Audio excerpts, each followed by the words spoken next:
Hola, buenos días. Bienvenidos al webinar en directo sobre conductividad térmica de IESMAT. El presentador va a ser Íñigo Zavalía, es nuestro jefe de producto para el fabricante CETER, quien dará el próximo webinar sobre conductividad térmica en materiales de cambio de fase. En este webinar vamos a hablar de soluciones para la caracterización de la conductividad térmica muy enfocados a las aplicaciones que tenemos de materiales de cambio de fase. El webinar va a tener una duración aproximada de unos 35 minutos, será aproximadamente hasta las 12:30, donde si tienen alguna duda, en el webinar no se harán paradas. Íñigo va a presentar toda la presentación, pero ustedes pueden ir poniendo cualquier duda que les vaya surgiendo a través del chat. En el chat, al final de la presentación, Íñigo contestará todas las preguntas o las dudas que tengan. También comentarles que este webinar está siendo grabado y al final del día de hoy lo recopilaremos y durante mañana o pasado mañana les haremos llegar este vídeo y la presentación del webinar a su correo electrónico con el cual se han registrado. Ya creo que todos los asistentes están conectados y le voy a dar paso a Íñigo para que empiece el webinar. Cualquier duda, les vuelvo a comentar que a final del webinar, Íñigo, tendremos un espacio de unas 10 o 15 preguntas que puedan tener todas sus dudas, tanto de la presentación que les ha podido surgir, como si tienen cualquier duda acerca de lo que se ha tratado, del tema que se ha tratado durante el webinar. Muchas gracias y le doy paso a Íñigo.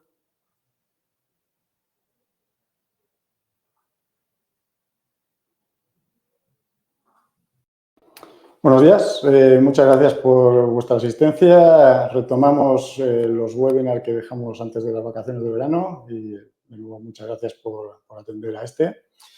La semana que viene continuaremos con otro más de determinación del tamaño de partículas, pero hoy nos vamos a centrar en lo que es la caracterización de conductividad térmica y más en concreto en aplicaciones o en materiales de cambio de fase.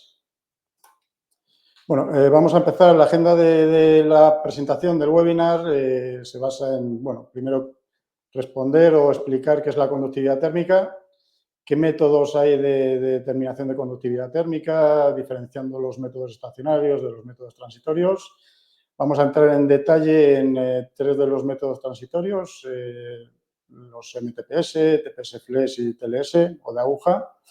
Vamos a entrar en más detalle de aplicaciones habituales de cada uno de los métodos que vamos a hablar y al final acabaremos comentando qué son los materiales de cambio de fase, cómo se puede medir la conductividad térmica y en qué tipo de aplicaciones podemos trabajar. A modo de introducción, IESMAT es una empresa que nos dedicamos a ofrecer soluciones de caracterización física principalmente. Para ello trabajamos con los principales fabricantes de este tipo de soluciones. Desde el punto de vista, aplicamos soluciones de tamaño de partículas, tanto en tamaño micrométrico como nanométrico. Tenemos equipos de microscopía electrónica, tenemos equipos de sorción para hacer estudios de isotermas de sorción y desorción, etcétera, etcétera, etcétera.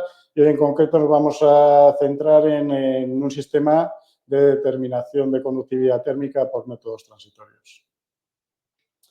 Bueno, ¿qué es la conductividad térmica? La conductividad térmica es la capacidad que tiene un material de conducir el calor, ¿vale? En un principio, ya sabéis que hay distintas formas de transferir este calor, por conducción, por radiación o por convección.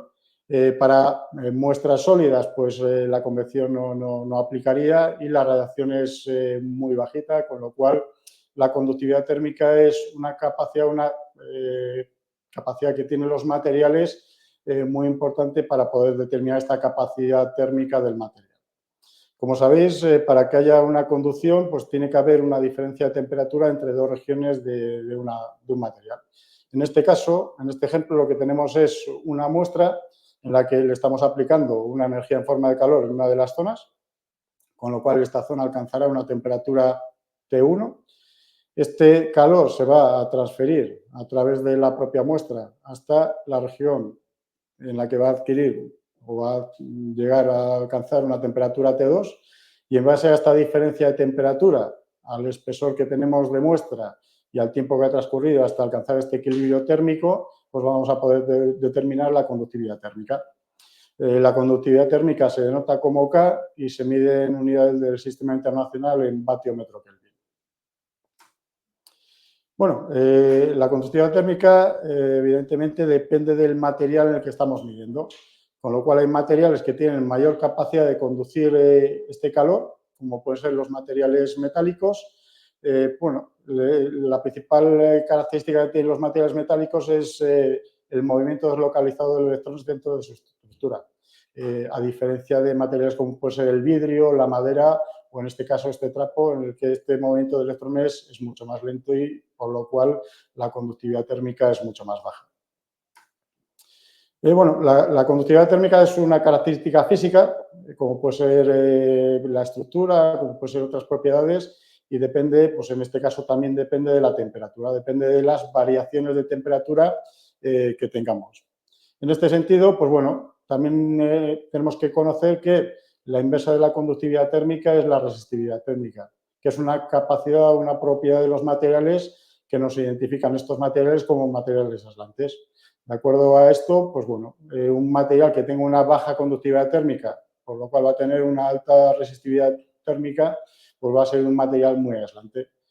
Por ejemplo, las espumas de poliestireno tienen una conductividad térmica muy baja, es un buen material aislante y este material aislante es debido en gran medida a las cámaras de aire que tienen en su estructura interna.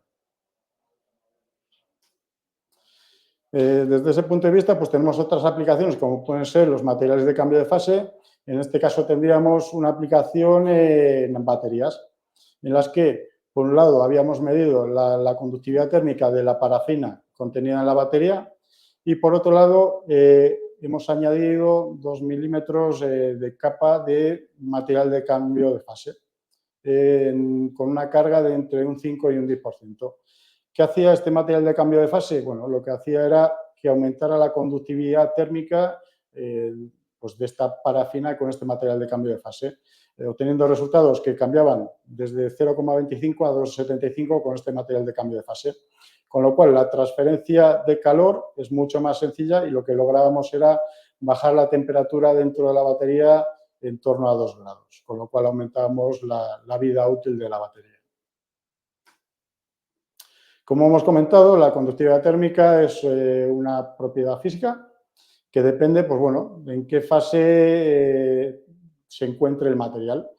Uno de los retos que había en el pasado era poder medir la conductividad térmica en líquidos, en polvos, en pastas. Sí que es cierto que se medía la conductividad térmica en materiales sólidos, ¿vale? Pues en ese sentido hemos ganado. Con los métodos transitorios es posible medir muestras líquidas, muestras que tengan alta o baja viscosidad. Tenemos distintos métodos. Podemos medir materiales en estado de polvo. Podemos hacer distintas compresiones dentro de estos materiales en polvo para ir verificando cómo modifica la conductividad térmica o cómo se modifica respecto a esta compresión, o podemos medir en pastas.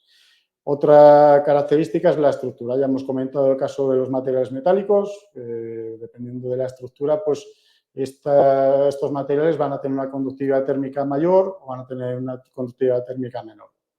El tema de la composición también es importante, desde el punto de vista que actualmente se está desarrollando muchos materiales, por ejemplo, polímeros que llevan una serie de rellenos internamente. Estos polímeros, con estos rellenos, lo que están generando es que cambie la conductividad térmica internamente dentro del polímero, con lo cual estamos facilitando la conductividad térmica, por ejemplo, a través de plano, pero por otro lado estamos limitando esta conductividad térmica en el propio plano de la muestra. Esto es también objeto de mucho estudio en la actualidad. Y otro caso concreto es el tema de la densidad. En este sentido, pues lo que hemos comentado en el caso de los polvos, a medida que vamos aumentando la compresión de estos polvos, pues por norma general la conductividad térmica va a ir aumentando también. Y llegará a alcanzar la conductividad térmica del estado sólido una vez que aumentemos la compresión. Y por otro lado, pues bueno, otro de los retos que teníamos en el tema de la medida de conductividad térmica, por ejemplo, era la temperatura. Actualmente podemos medir muestras que van desde menos 50 hasta 200 grados, pudiendo medir hasta 500 grados con un electrodo específico. También tenemos sistemas para poder replicar las condiciones que se pueden dar en industria, trabajando a presiones, pudiendo llegar hasta 1000 o 2000 PSI, tanto en estado de muestras sólidas como muestras líquidas. Y también podemos modificar la humedad y poder medir a distintas concentraciones de humedad relativa. Bueno, lo principal para poder dar buenos datos de conductividad térmica es intentar replicar las condiciones ambientales en las que pues, el material que queremos objeto de estudio se encuentra. Quiere decir, si trabajamos o el material se encuentra a una temperatura ambiente, nosotros replicaremos en nuestro laboratorio esta temperatura, esta humedad que podamos tener en el ambiente y demás. Si trabajamos, por el contrario, a una presión distinta de la presión atmosférica, pues intentaremos replicarlo de igual manera. En base al tipo de muestra con el que nos encontremos, pues bueno, también podemos definir cuál es el método más adecuado para poder medir la muestra. En ese sentido, tenemos pues, distintos métodos transitorios por fuente de plano transitorio modificado, fuente de plano transitorio, etcétera, etcétera, etcétera. Entonces, es adecuar cuál es el método más adecuado para la muestra en cuestión. Y otro punto importante es reducir los efectos del aire entre el sensor y la muestra. Para eso, normalmente añadimos un agente que favorece el contacto entre este sensor y la muestra, para evitar que haya cámaras de aire que puedan modificar lo que sería la conductividad térmica de la muestra en cuestión. Bueno, como hemos comentado, hay dos métodos principales en cuanto a lo que es la medida de conductividad térmica. Hablamos de los métodos estacionarios y los métodos transitorios. La principal diferencia entre los dos métodos es la forma de trabajar en cuanto a lo que es la fuente de calor. Los métodos estacionarios trabajan con una fuente de calor constante a lo largo de toda la determinación, mientras que los métodos transitorios trabajan con pulsos de energía. ¿Vale?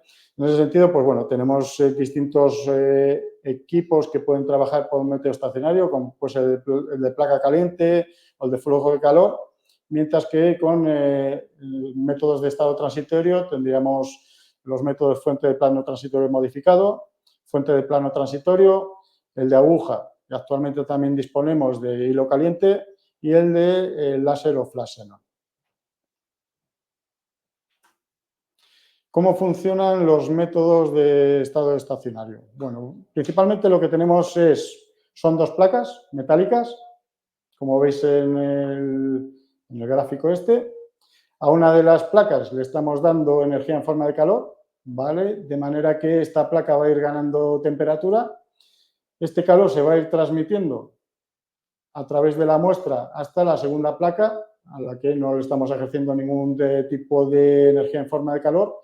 Y una vez que alcanzamos el equilibrio térmico, tanto en la placa principal a la que le aplicamos el calor, como a la placa secundaria a la que no le aplicamos calor, sabiendo cuál es el espesor de la muestra y el tiempo que ha transcurrido hasta este equilibrio térmico, pues podemos determinar la conductividad térmica. Estos métodos tienen limitaciones desde el punto de vista que solo puede medir muestras sólidas, unas muestras sólidas que requieren de unas dimensiones específicas a la hora de introducirlo dentro del equipo y que normalmente suelen dar muy buenos resultados, pero en bajas conductividades térmicas. Normalmente se aplican materiales aislantes, materiales del sector construcción y demás. Tienen unos tiempos de medida relativamente largos. Estamos hablando de que dependiendo del material que estemos midiendo, podemos tener resultados desde media hora hasta 8 o 10 horas. A diferencia de los métodos estacionarios, tenemos los métodos transitorios. Como hemos comentado, pues trabaja por pulsos. Podemos trabajar con el módulo MTPS con pulsos entre 1 y 3 segundos, con lo cual tenemos resultado en cuestión de segundos, cuestión de minutos. Sería una de las características principales de los métodos transitorios.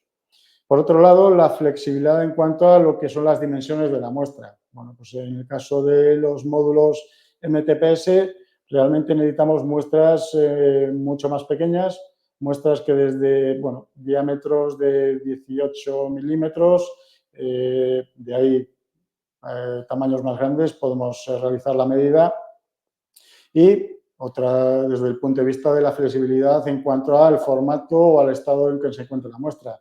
Pueden medir muestras pues, en estado sólido, en estado líquido, muestras en polvo o muestras en pastas. Vamos a hablar a continuación de los métodos transitorios de fuente de plano transitorio modificado, fuente de plano transitorio y el de aguja. Vamos a hacer una pequeña introducción de difusión láser o de flash xenon, pero nos vamos a centrar en los otros tres métodos. El método de fuente de plano transitorio de difusión láser, bueno, pues básicamente lo que se aplicamos un pulso de calor mediante un haz láser o de flash xenon y vamos a medir la temperatura en la parte posterior de la muestra con un sensor de infrarrojo.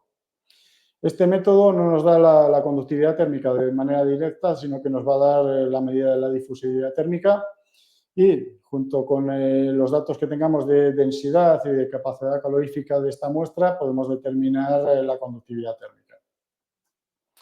Bueno, una de las características principales que tiene este método es que podemos realizar medidas para altas temperaturas. Cuando tenemos que replicar o hacer la medida de conductividad térmica por encima de 500 grados, pues digamos que sería el método idóneo para poder trabajar. Y por otro lado, pues bueno, como veis, es un método más flexible en cuanto a lo que son las dimensiones del tamaño de muestras. Es un método que solo puede trabajar con muestras sólidas, opacas y homogéneas. Y la determinación es rápida, pero sí que es cierto que necesitamos un periodo de preparación de muestra algo más largo. Vamos a entrar en detalle ya de los métodos transitorios. Pues tenemos los métodos de fuente de plano transitorio modificado, fuente de plano transitorio y el método de aguja. Desde el punto de vista del método o fuente de plano transitorio modificado o MTPS, pues digamos que es un método que trabaja con pulsos muy cortos, entre 1 y 3 segundos, que puede trabajar con muestras entre menos 50 y 200 grados con sensor habitual, pero que tenemos un sensor que puede llegar a 500 grados centígrados, que lo que tenemos es un sistema que lo que genera es una fuente de calor en una dimensión. Tenemos un anillo protector que lo que hace es evitar que esta transmisión de calor se pueda ir hacia los lados, ¿vale? Con lo cual, para muestras que sean isotérmicas o muestras isotrópicas o muestras anisotrópicas, podemos realizar la medida. Bueno, como hemos comentado, tenemos un sensor de una sola cara, ¿vale? Que lo que nos va a medir es la conductividad térmica y la efusividad térmica dentro de la misma medida. Como hemos comentado, trabaja con pulsos de corriente cortas, de entre 1 y 3 segundos, con lo cual estamos obteniendo resultados en cuestión de segundos.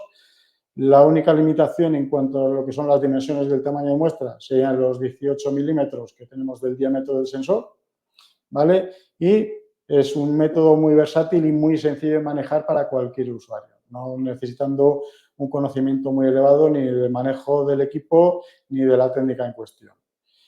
Podemos trabajar también con sistemas de alta presión y podemos trabajar a alta temperatura, como hemos comentado, hasta unos 500 grados. Aquí tendríamos la especificación del equipo, ya hemos comentado, medidas entre menos 50 y 200 grados, gradiente de temperatura menor de 1 grado centígrado. Tenemos el sistema, podemos medir muestras líquidas, como hemos comentado, tanto muestras que tengan alta viscosidad como baja viscosidad, porque en el caso que tengamos baja viscosidad, el problema de la convección no existe. Al trabajar en pulsos muy cortos y de baja energía, evitamos este tipo de problemas. Sí que es cierto que tenemos un anillo protector, una junta, y entonces tenemos que verificar esta resistencia química con la muestra que queramos verificar.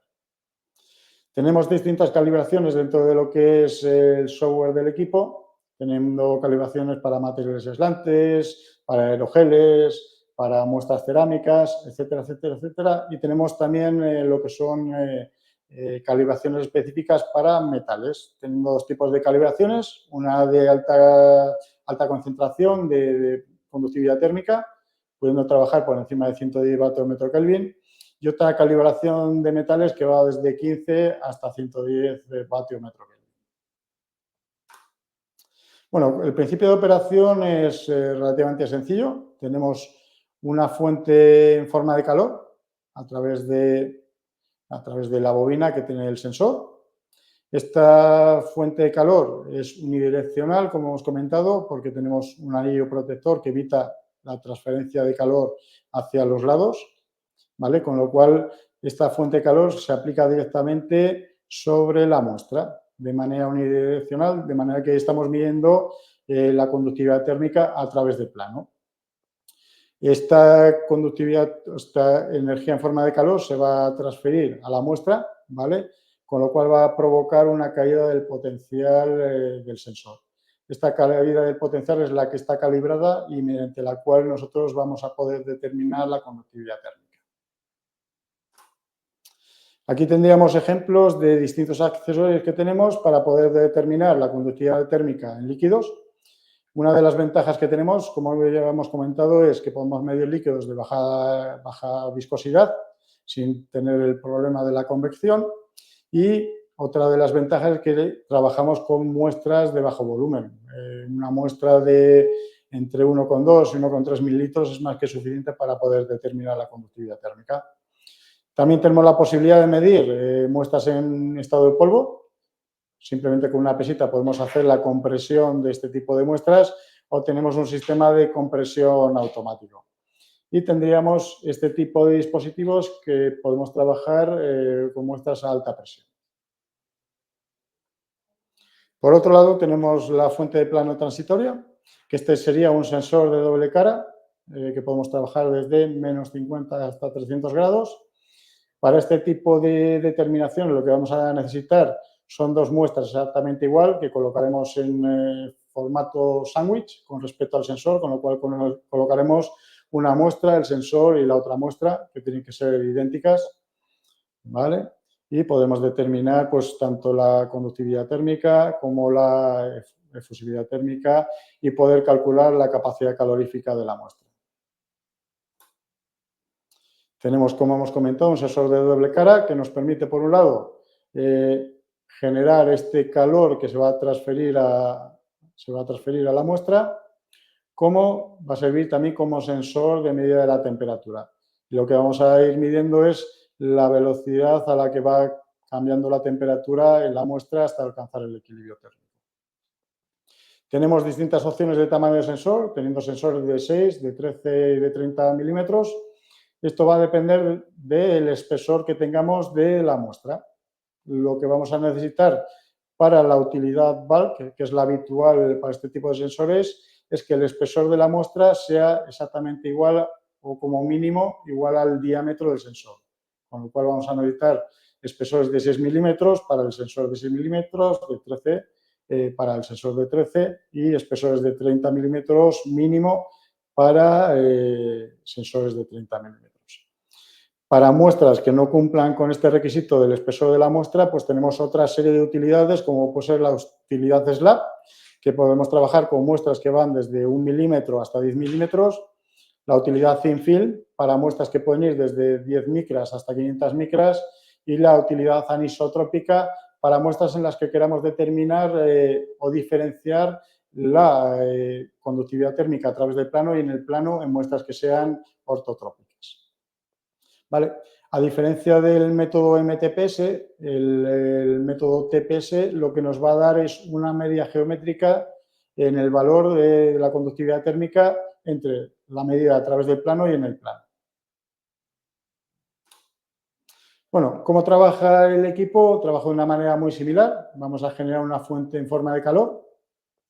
Esta fuente se va a transmitir o se va a conducir a la muestra, ¿vale? Con lo cual va a cambiar la temperatura, lo que va a provocar es esa caída de potencial en el sensor, que es lo que tenemos calibrado dentro del equipo.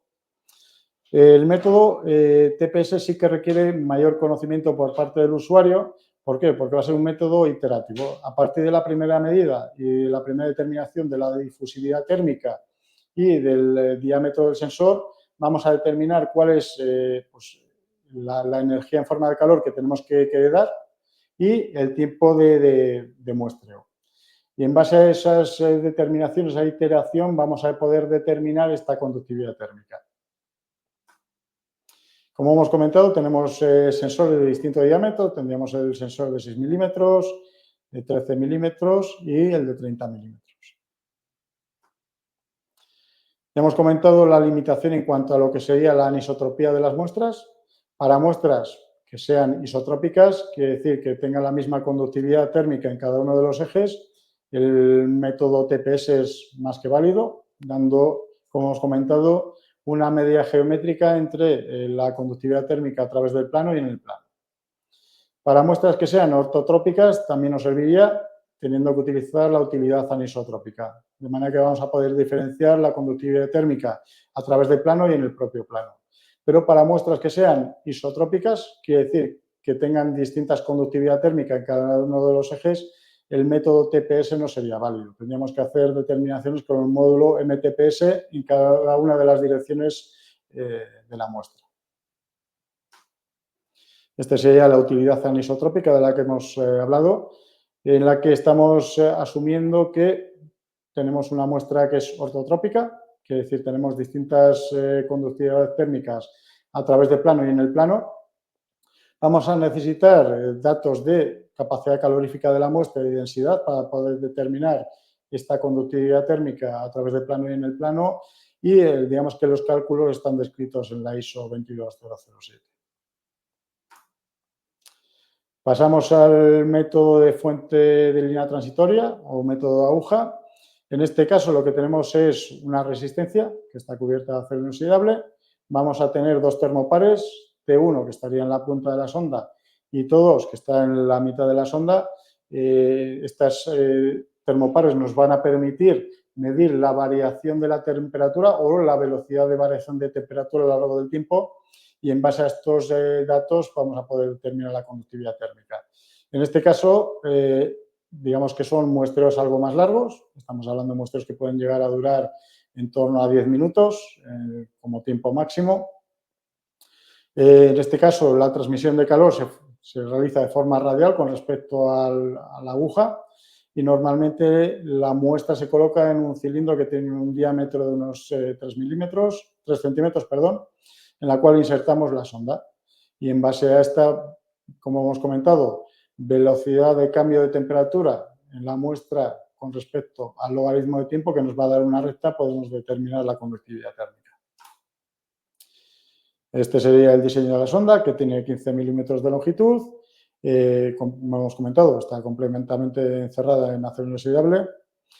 Igual que el módulo TPS, los parámetros de muestreo son ajustables, tanto en la energía como en el tiempo de muestreo, y siempre se recomienda empezar a trabajar en bajos tiempos y bajas energías, de manera que no generemos un deterioro de la muestra. Y en base a los resultados que vayamos obteniendo, vamos a ir aumentando estos tiempos y esta energía. Bueno, como hemos comentado, la forma de trabajar del sensor es, aplicamos una energía en forma de calor, con lo cual esta energía se va a transmitir de forma radial a la muestra.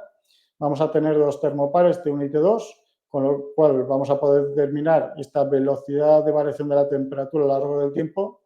El termopar T1 nos sirve para medir esta variación de la velocidad, mientras que el termopar T2 es un termopar de referencia.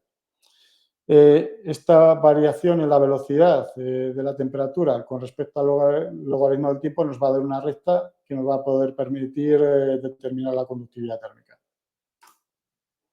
Estos serían distintos ejemplos de muestras que tenemos.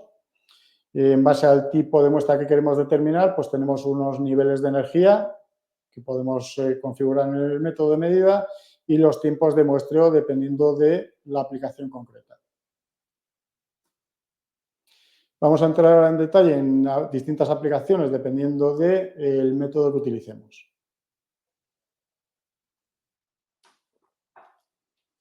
Para el método MTPS Una de las aplicaciones más habituales sería, por ejemplo, el mapeo de una muestra.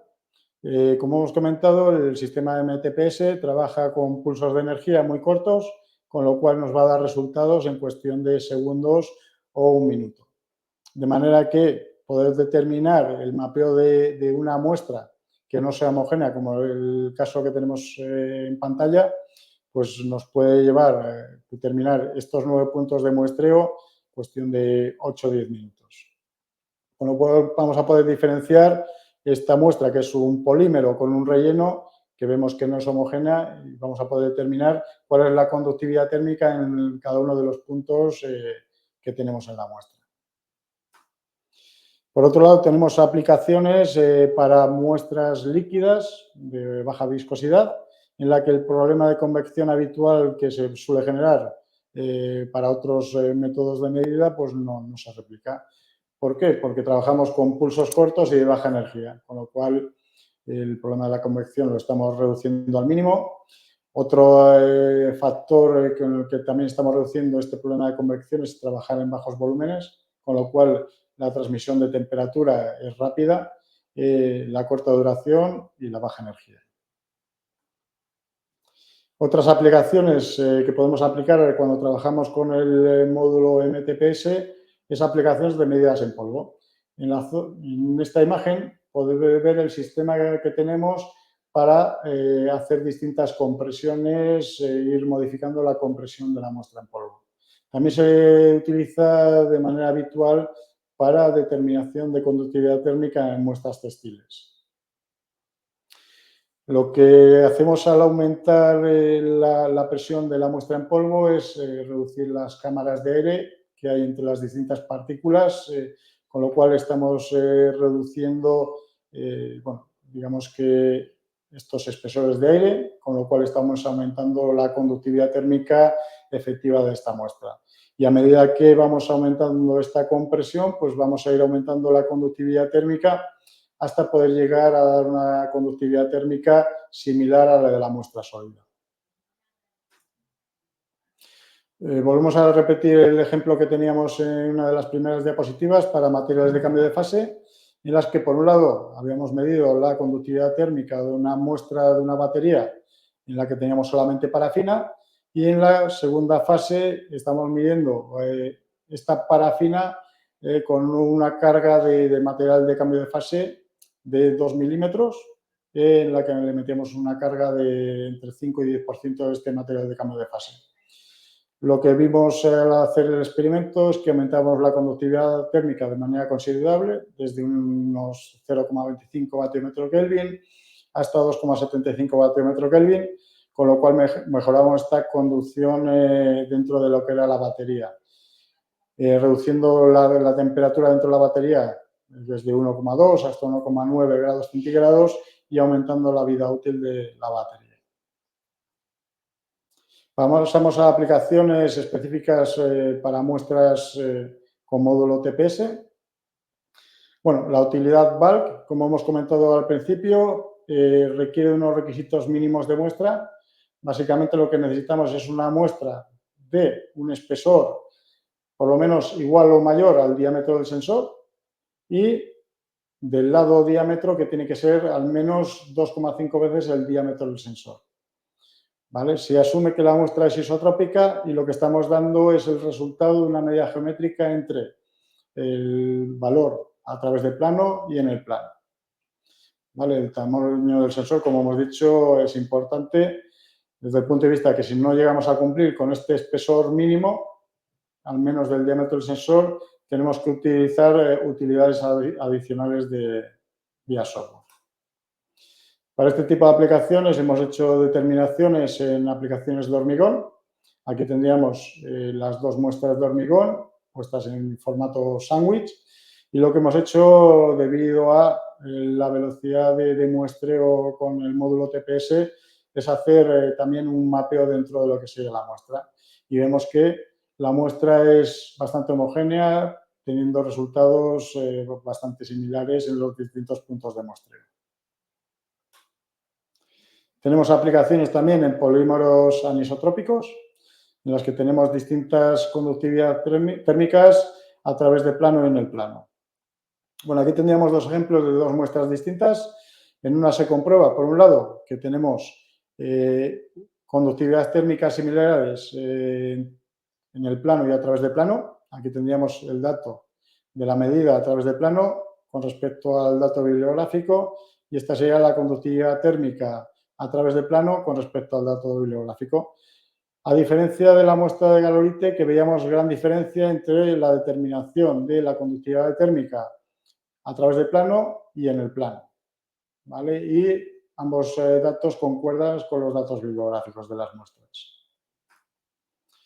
Tendríamos la utilidad de SLAP, que se utiliza en muestras en las que no podemos cumplir con este espesor mínimo del sensor, para muestras que tienen espesores entre 1 milímetro y 10 milímetros. Estas muestras se consideran que son isotrópicas, con lo cual no podemos diferenciar entre la conductividad térmica a través de plano y en el plano, dando un dato que es la media geométrica entre uno y otro. Requiere, por otro lado, de la entrada manual del espesor de la muestra y, bueno, pues la forma de trabajar sería colocar material aislante fuera de lo que es, la muestra, sensor, muestra y otro material aislante para poder reproducir las conductividades térmicas.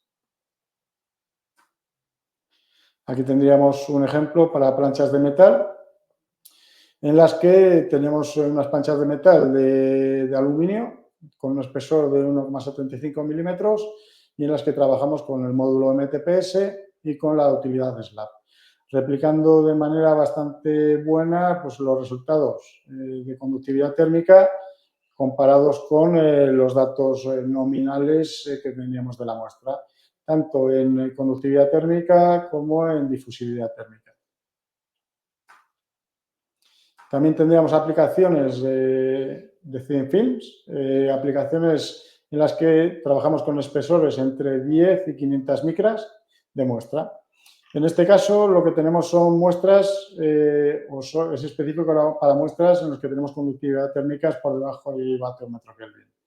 Lo que se hace es un método iterativo en el que primero hacemos un blanco, tenemos, digamos, dos materiales aislantes que estamos midiendo. Luego metemos una muestra a cada lado del sensor, dos muestras a cada lado del sensor, con lo cual vamos a ir obteniendo distintos datos que vamos a ir reproduciendo gráficamente. En base a estos datos que vamos obteniendo, teniendo pues, el blanco, la determinación con una muestra, con dos muestras, con tres muestras, podemos llegar a obtener el dato de la conductividad térmica a través de la red que obtenemos en los experimentos. Aquí tendríamos unos datos de distintos films que hemos analizado y el dato obtenido con respecto al dato bibliográfico en cada caso. Aplicaciones para TLS, normalmente el método de agujas se suele utilizar pues, en muestras de gravas, muestras de tierras, muestras líquidas, que sí que necesitamos que la muestra sea de alta viscosidad para evitar el problema de la convección o que no afecte tanto. O muestras en los que por el método MTPS sean muy agresivas químicamente y no podamos realizarlo con el módulo MTPS y lo tengamos que realizar con el método de aguja. También un método bastante habitual es polímeros fundidos en los que trabajamos a altas temperaturas. Ya desde el punto de vista de materiales de cambio de fase, bueno, lo principal es saber qué es un material de cambio de fase. Bueno, aquí tendríamos un material de cambio de fase es aquel que, por un lado, como su propio nombre indica, cambia de fase. Podemos pasar de una fase sólida a una fase líquida, pues aumentando la temperatura y que tiene la capacidad de almacenar esta energía en forma de calor que se genera, llamado también calor latente de cambio de fase, y que cuando este cambio de fase se revierte, volvemos a pasar a la fase sólida, podemos utilizar esta energía en forma de calor para emitirla y para poder calentar, ¿vale? Desde este punto de vista, pues bueno, se utiliza como pues en aplicaciones de eficiencia energética para almacenamiento de energía térmica o en aplicaciones de calefacción o refrigeración pasiva. Pues desde este punto de vista, un material de cambio de fase ideal pues sería aquel que es estable, que es químicamente inerte, que no es inflamable y que tiene una alta conductividad térmica. Evidentemente no existe este material, o sea, con estas características, pero sí que es cierto que actualmente hay muchísimos estudios de este tipo de materiales de cambio de fase para intentar obtener un buen material de cambio de fase que cumpla pues, este tipo de especificaciones, ¿vale? Para aplicaciones tan concretas pues, como la gestión térmica de baterías, pues, para aplicaciones en el sector de viviendas, optimización del confort térmico de tejidos de ropa o refrigeración pasiva de componentes electrónicos. Ya termino la presentación, agradeciendo vuestro tiempo. Quedamos a la espera de cualquier duda que podáis tener e intentar resolverla. Muchas gracias. Muchas gracias, Íñigo, por la presentación. Creo que ha sido bastante instructiva y que bastante clara. Y a partir de ahora, cualquiera de ustedes, si tienen cualquier duda, a través del chat, nos pueden escribir la pregunta que tengan, la duda, si les ha quedado alguna duda acerca de la presentación, e Íñigo las irá contestando. También que sepan que esta presentación estará disponible, se la enviaremos a partir de mañana, la tendrán disponible y también la colgaremos nosotros en los canales que tenemos.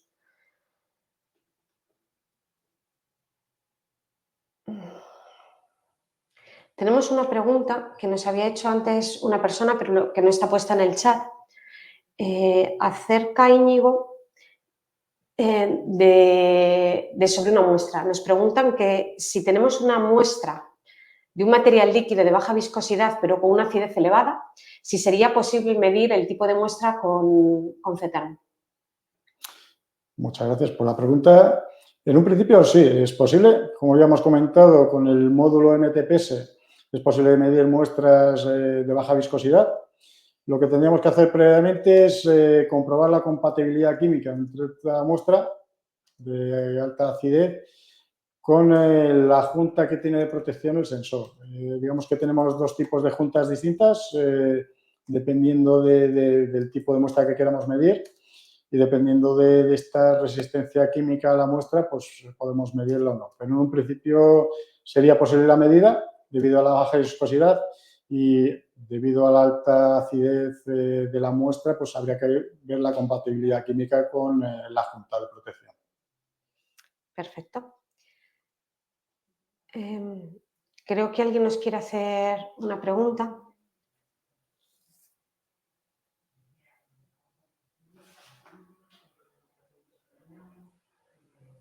Sí, nos está haciendo una pregunta, Paul, que nos pregunta que para muestras sólidas con las 3 dimensiones que sean muy pequeñas, menos de 1 milímetro, ¿cuál sería, en tu opinión, Íñigo, la técnica más adecuada? Si las 3 dimensiones están por debajo de 1 milímetro, no podríamos realizarlo. Para muestras en ese sentido, se pueden considerar en formato polvo, con lo cual podríamos intentar hacer algún tipo de determinación con el módulo MTPS. Si estamos hablando de muestras por debajo del milímetro, habría que ver, porque son suficientemente pequeñas para no poder realizar una muestra en sólido, pero son relativamente grandes para poder realizar una muestra, o sea, habría mucha cámara de aire. Otra opción podría ser trabajar con el método de aguja, o sea, meter, por ejemplo, una muestra de arena que suele tener este tipo de diámetros, en torno a 1 milímetro, por debajo de 1 milímetro, se puede realizar con el método de aguja. Entonces, quizás el método ideal para medir este tipo de muestras sería el método de aguja. Aunque se podría hacer una muestra con el módulo MTPS, que es mucho más sencillo y más corto. Muchas gracias, Íñigo. No sé si Paul te ha ayudado, Íñigo, con la respuesta. Y si no, si tienes cualquier duda, también nos vamos a dejar luego nuestro correo por si tenéis cualquier duda o queréis hablar directamente con él. De cualquier manera, adicional a la cuestión, bueno, comentaros que tenemos un equipo en nuestro laboratorio de aplicaciones. Si tenéis cualquier tipo de muestra y queréis hacer una verificación de este tipo de muestras, podemos intentar realizar una prueba con la muestra que tengáis. O sea, que desde ese punto de vista, podríamos intentar comprobar que es fácil la medida. Pues muchas gracias, Íñigo. Vamos a esperar si tienen cualquier otra duda.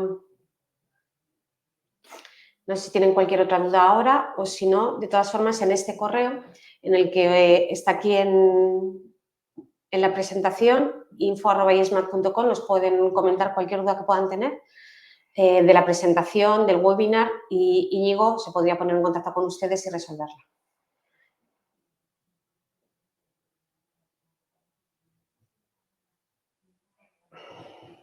Pues de momento, Íñigo, no tenemos ninguna otra pregunta.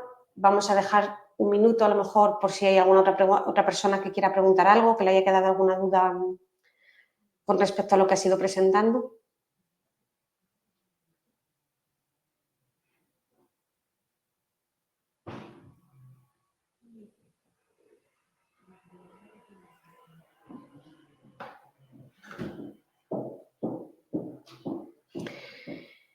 Pues en principio no tenemos ninguna otra consulta, Íñigo. Gracias por la presentación, gracias por el tiempo y gracias a todos ustedes por asistir al webinar en directo que acabamos de realizar.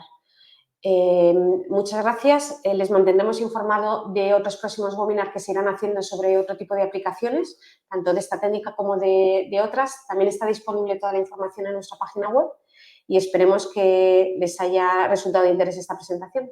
Gracias, Íñigo, y nos vemos en el siguiente. Gracias por vuestro tiempo. Hasta luego. Adiós.